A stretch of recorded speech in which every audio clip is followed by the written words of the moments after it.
Let's talk about making money, monetizing your group. So there's 4 kind of life paths of someone who enters Skool and starts a Skool community. The first and easiest one is that you can just keep your community free forever.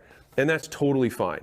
It's a better platform, it's more engaging, you guarantee the reach of all your posts, people can interact with each other, you have leaderboards, you can unlock content, making sure they actually share it and refer people back to you. There's tons of amazing features that make Skool superior to any other platform for just providing value. At the next level, you might start with this and then switch to paid over time. Now, to be clear, you can't start everyone for free and then switch to paid and then all of them are getting billed. That would be unethical. And so if you switch to paid, everyone who's free will be grandfathered in at free. Now, here's a little pro tip for you. If you know that you're going to eventually go to paid, tell people when you're inviting them that this group will be paid in the future. And so they'll have a stronger incentive to join now. It puts urgency around why, like the big reason why they should join, because it's going to be paid eventually. All right. And you can tell them you're going to keep that price forever as long as you stay in. Right. And so it gives them an incentive to stay and engage as well. So free, and then you switch to paid. Now, after that point, anyone who joins now joins the party late after the party is already booming, and then you charge ticket for entry. Right? And that's recurring monthly. So that's option 2. Option 3 is that you keep your free community, right? You keep the same free community, and then you just start a second community where people can choose to join at a price of some sort. And you might get additional features, additional access, additional events, additional content, whatever that comes in this community that isn't here. And honestly, the best way to get people to want to join this one is to make this one awesome. The fourth path, and I just put it here for obviousness, is that you can just start a paid community, which is totally fine. But I like to show all of the paths because people are going to be starting at different points with different skill sets and different assets. Now, what are you going to price your community at?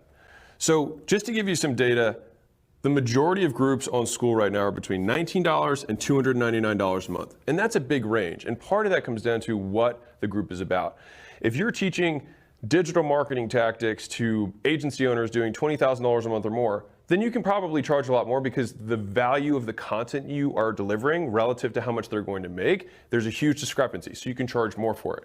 On the flip side, if you're showing people how to water paint for kids, there's probably going to be a lower amount of budget that people are willing to spend on their kids, and even for the information relative to what's available online for free. And so that is kind of how you're going to dictate where on this range you go. Now, again, you can go outside of this range. This is just to give you an idea of where most people are. You can obviously go above, you can even go below. Now, here's my recommendation for thinking through this, is what's your goal? Now, I'm going to use $10,000 a month because that's the most common goal that we get when people say they're coming in of what they want to make. All right. So if I were to reverse engineer this $10,000 a month goal, I could either have 10 people at $9.99 per month, I could have 100 people at $99 a month, or I could have 1,000 people at $9.99 a month. Any of these would still accomplish the goal. The difference between these prices is going to be relative to who I'm serving and the value that I'm delivering and or the problem that we're solving. And so once you know the price that you're going to charge and you know what your goal is, all you have to do is reverse engineer the N, which is the number of units that you have to sell.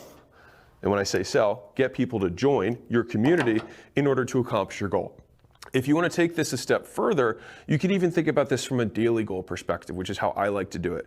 So if I know that I want to get to 100, then I know I have to add 3 people a day. And that's just to get to 100 a month. But if I did 100 in a year, then I can divide that by 12 and be like, okay, well, I need to do, well, shit, I don't know what the math is there, but not nearly as many per month. So I might have to just shoot for 1 every other day and I'll still be able to get there or even higher. All right. And so that's the thinking that I would like you to approach this with, is this is where most people are. You don't have to be there. For you, think about what goal you have and then reverse engineer the N that you need to get into your community to hit your goal. And then guess what? You can increase your goal.